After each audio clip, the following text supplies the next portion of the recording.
जय मां गायत्री मित्रों, जैसा कि वर्ण की श्रृंखला में हम आप लोगों को वर्ण के उच्चारण स्थान के बारे में पढ़ाए और आज देखते हैं कि प्रश्नों की श्रृंखला लेकर मैं यहाँ पर उपस्थित हुआ हूँ। ये सब टेट में, सुपर टेट में, और इससे निश्चित 1 से 2 प्रश्न जरूर आते हैं। तो आइए आप सबको हम इस प्रश्न के बारे में बताते हैं कि प्रश्न कैसे आते हैं और कैसे प्रश्न पूछा जाता है, उसके उत्तर कैसे होते हैं। तो आइए देखते हैं। तो पहला प्रश्न है आपका, वर्ण क्या है। प्रश्न आपसे पूछ सकता है वर्ण का अर्थ क्या है या वर्ण किसे कहते हैं, या तो उसका क्या नाम है। वर्ण का अर्थ क्या है? अक्षर। आपको हम पढ़ाए हैं, वीडियो पढ़ाए हैं कि वर्ण किसे कहते हैं। तो था क्या था कि न क्षरति इति अक्षर है, न क्षरति इति अक्षर है, अर्थात जिसका विनाश न हो उसे क्या कहते हैं? अक्षर कहते हैं। उसी को क्या कहते हैं? अक्षर कहते हैं। और उसी को क्या कहते हैं? वर्ण कहते हैं। अर्थात मुख से निकलने वाली जो ध्वनियां होती है, मुख से निकलने वाले उच्चारण स्थान से जो भी शब्द निकलते हैं उसी को क्या कहते हैं? वर्ण कहते हैं।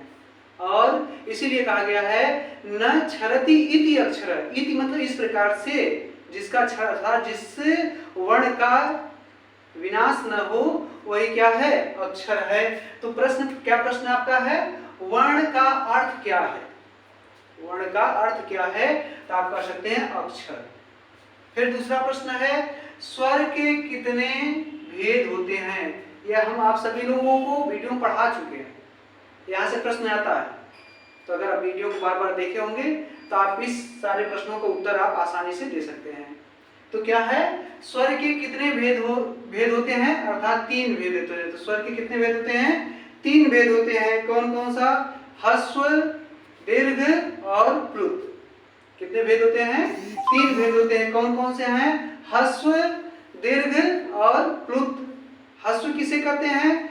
ह्रस्व क्या नाम है? जिसमें एक अक्षर का बोध हो, एक अक्षर का, एक मात्रा का बोध हो, उसी को क्या कहते हैं? ह्रस्व कहते हैं। और जिसमें 2 मात्रा का बोध हो, जिस वर्ण को उच्चारण करने में 2 मात्रा का बोध हो, उसे दीर्घ कहते हैं। और जिसमें क्या नाम है? 2 मात्रा से अधिक का बोध हो, उसे क्या कहते हैं? प्लुत कहते हैं। तो प्रश्न आपसे क्या पूछ रहा है कि स्वर के कितने भेद हैं। दूसरा प्रश्न क्या है? स्वर के कितने भेद हैं? कितने भेद हैं? 3 भेद हैं। कौन कौन से हैं? ह्रस्व, दीर्घ और प्लुत। अगला प्रश्न है आपका, क्या प्रश्न है? व्यंजन का दूसरा नाम है। व्यंजन आप लोग पढ़ाए हैं, स्वर और व्यंजन, अर्थात वर्ण के प्रकार के बारे में आपको पढ़ाए हैं। तो वर्ण 2 प्रकार के होते हैं। कौन कौन से होते हैं? स्वर और होते हैं, स्वर होते हैं और व्यंजन होते हैं। प्रश्न क्या पूछ रहा है आपसे? व्यंजन का दूसरा नाम क्या है। व्यंजन का दूसरा नाम क्या है? हल। अर्थात हल प्रत्याहार के अंतर्गत क्या आते हैं? सारे व्यंजन आते हैं। इसलिए आप कह सकते हैं कि व्यंजन का दूसरा नाम क्या है? हल। या हल कर सकते हैं या व्यंजन। अगला प्रश्न आपका है स्वर को क्या कहते हैं। स्वर को क्या कहते हैं? तो अच कहते हैं। अर्थात अच क्यों कहते हैं? अच क्या है? प्रत्याहार है। आपको माहेश्वर सूत्र पढ़ाए हैं, उसमें पहला ही प्रश्न था, क्या था? अच। अच या स्वर। या तो पूछ सकता है स्वर किसे कहते हैं, या पूछ सकता है अच किसे कहते हैं। तो अच क्या कर रहा है? स्वर किसे कहते हैं? अच को। अच को क्या कहते हैं? स्वर कहते हैं। अर्थात अच क्या है? अच प्रत्याहार है। अच प्रत्याहार के अंदर क्या आते हैं? सारे स्वर आते हैं। क्या क्या है? अयुड़, ऋलिक, एऔंग, एऔच। अर्थात एऔच के चतक और अयुड़ के अ से लेकर च के बीच में आने वाले जो स्वर हैं वही क्या है? उसी को अच कहते हैं। फिर अगला प्रश्न क्या है? स्पर्श व्यंजन के अंतर्गत कौन से वर्ण आते हैं। स्पर्श व्यंजन पूछ रहा है। आपको हम व्यंजन पढ़ाए हैं कुछ टुतुपु, अर्थात क वर्ग, च वर्ग, त वर्ग, प वर्ग और त वर्ग। अर्थात ये क्या है? ये सब स्पर्श व्यंजन है। क्यों? क्योंकि ये जब उच्चारित होते हैं, इस वर्ण को जो उच्चारण किया जाता है, तो कहीं न कहीं स्पर्श करने से, किसी 2 स्थान जब आपस में स्पर्श करते हैं, तभी ये सारे वर्ण क्या, व्यंजन क्या होते हैं? निकलते हैं। इसीलिए कहा गया है काद्यो मां अवसानन। काद्यो म अवसान, म मतलब अवसान मतलब समापन, क से लेकर म तक आने वाले जो वर्ण हैं वो सारे क्या हैं, स्पर्श व्यंजन कहलाते हैं। वो क्या कहलाते हैं, स्पर्श व्यंजन कहलाते हैं। कहा गया है अकु विसर्जनीय नाम कंठ, ईचु ऐसा नाम तालु, ऋतु ऐसा नाम मूर्धा, ऋतु लता नाम दंतः, उपु पद्मनीय नाम ओष्ठ। अर्थात ये जो 5 वर्ग हैं ये क्या है, स्पर्श व्यंजन है। अर्थात क से लेकर म तक आने वाले जो व्यंजन हैं ये स्पर्श व्यंजन कहलाते हैं। अगला प्रश्न है आपका, माहेश्वर सूत्र के अंतर्गत सूत्रों की गणना होती है। अर्थात माहेश्वर सूत्र में कितने सूत्रों की गणना होती है। अर्थात प्रश्न पूछ सकता है माहेश्वर सूत्र में कितने सूत्र हैं, तो 14 सूत्र हैं। 14 सूत्र हैं जो भगवान शिव के डमरू से निकला हुआ है। तो माहेश्वर सूत्र पूछ सकता है, या शिव सूत्र पूछ सकता है, या प्रत्याहार सूत्र पूछ सकता है। तो कितने हैं, 14 हैं। कितने आपके हैं, 14 हैं। कौन कौन से हैं, अयुड़, ऋलिक, एओंग, अयौच, हैवरट, लड़, यमगणनम, झवय, घड़दस, जब गणदस, खपचट चटतौ, कपय, सक्सर और हल। ये सारे माहेश्वर सूत्र हैं। कितने हो गए आपके, 14 हो गए। अगला प्रश्न है, क का उच्चारण स्थान है। प्रश्न पूछ रहा है क का उच्चारण स्थान है। आप लोग उच्चारण स्थान पिछले वीडियो में आपने देखा होगा कि सारे वर्णों का उच्चारण स्थान, स्वर और व्यंजन के उच्चारण स्थान अच्छे तरीके से बताया गया है। तो क का उच्चारण स्थान क्या है, क कहां से निकल रहा है, कंठ। अर्थात आपको क्या बता देना है, कंठ। प्रश्न पूछता है कि क का उच्चारण स्थान क्या है, तो आप बताएंगे कंठ बताएंगे। क्यों, क्योंकि कहां से निकल रहा है, कंठ से निकल रहा है। तो अगला प्रश्न है आपका, विद्यालय में कौन सी संधि है। बहुत महत्वपूर्ण, यह लोग पूछते भी हैं। संधि तो चुटकी का खेल है। एक ट्रिक आपको बताएंगे, जब संधि पढ़ाएंगे आपको एक ट्रिक बताएंगे, और बस सिर्फ आप ट्रिक के माध्यम से आप बता सकते हैं इसमें दीर्घ संधि है, यण संधि है, वृद्धि संधि है, गुण संधि, कौन संधि है।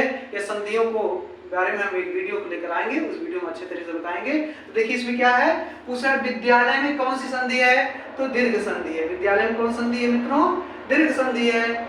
दीर्घ संधि है, इसका सूत्र है आकाशमाणे दीर्घ। आकाशमाणे दीर्घ सूत्र से इसमें दीर्घ संधि हुई है। कैसे है, कहां से पकड़ेंगे आप लोग, विद्यालय जो बीच का जो शब्द है, बीच का देखिए, बीच में क्या अध्याय, अर्थात यहाँ एक खड़ी पाई है, विद्यालय, पुस्तकालय, पुस्तकालय है ना। अर्थात जहां पर आ की मात्रा बीच वाले शब्द में देखिएगा, बीच वाले शब्द में आ की मात्रा, बड़ी की मात्रा, बड़ा उ का मात्रा अगर बीच में पाया जा रहा है तो सीधे आंख मूंद के मार दीजिएगा दीर्घ संधि।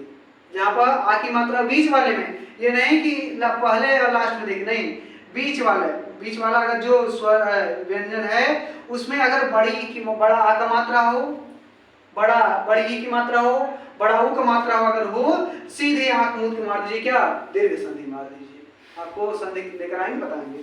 तो क्या है, विद्यालय में कौन सी संधि है, दीर्घ संधि है। अगला है, संस्कृत व्याकरण शास्त्र में स्वरों की संख्या कितनी है। पूछ रहा है कि संस्कृत व्याकरण शास्त्र में स्वरों की संख्या कितनी है। स्वर कितने हैं, 9 है। स्वर कितने हैं, 9 है।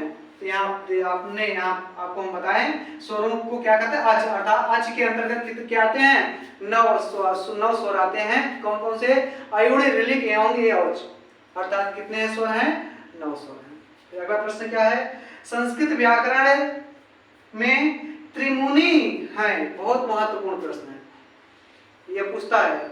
अर्थात ये जो जितने हम प्रश्न लेकर आए, 10 की श्रृंखला जो लेकर आए हैं, इसमें से किसी कोई भी परीक्षा में, यूपी टेट, सी टेट या टीजीटी, पीजीटी, कोई भी परीक्षा में इसमें से जरूर प्रश्न आते हैं, ऐसे प्रश्न पूछते हैं। और क्या अगला प्रश्न क्या है कि त्रिमुनि कौन है, व्याकरण शास्त्र में त्रिमुनि कौन है। पाणिनि, कात्यायन और पतंजलि। कात्यायन का ही अपर नाम है क्या, वररुचि। जैसे आपका एक घर का नाम होगा, एक विद्यालय का नाम होगा, स्कूल का नाम होगा। स्कूल में आपको कुछ नाम से पुकारा जाता है, घर किसी नाम से पुकारा जाता है। ऐसे ही कात्यायन महोदय को कात्यायन भी कहते हैं और वररुचि कहते हैं। और कौन है, पाणिनि है, कात्यायन है और कौन है, पतंजलि है। ये कौन है, तीनों क्या है, व्याकरण शास्त्र के क्या माने जाते हैं, त्रिमुनि माने जाते हैं, जनक माने जाते हैं, त्रिमुनि माने जाते हैं। अर्थात इस प्रकार से 10 प्रश्न आपके सामने हम लेकर आए। इस प्रश्न को आप बार बार देखिएगा, नोट्स बनाने का प्रयास करिएगा। नोट्स के माध्यम से नोट्स बनाएंगे तो आपका प्रश्न तैयार हो जाएगा और आपको कोई किताब लेने की भी आवश्यकता नहीं पड़ सकती है, क्योंकि अगर नोट्स आप बनाए हैं तो आप कंपटीशन में क्या कर सकते हैं, फाइट कर सकते हैं। तो जैसा कि मुझे ज्ञात होगा कि पिछले वीडियो में आप लोग वीडियो मेरे देखे होंगे, तो उस वीडियो को अगर देखे होंगे तो यह प्रश्न आप आसानी से हल कर सकते हैं। और ऐसे ही आप देखते रहिए। अगला हम वीडियो में नए वर्ण उच्चारण स्थान के बारे में या नए किसी क्या नाम है महत्वपूर्ण संधि के बारे में आपको लेकर प्रस्तुत रहेंगे। तब तक के लिए शुभ रात्रि। शुभ रात्रि।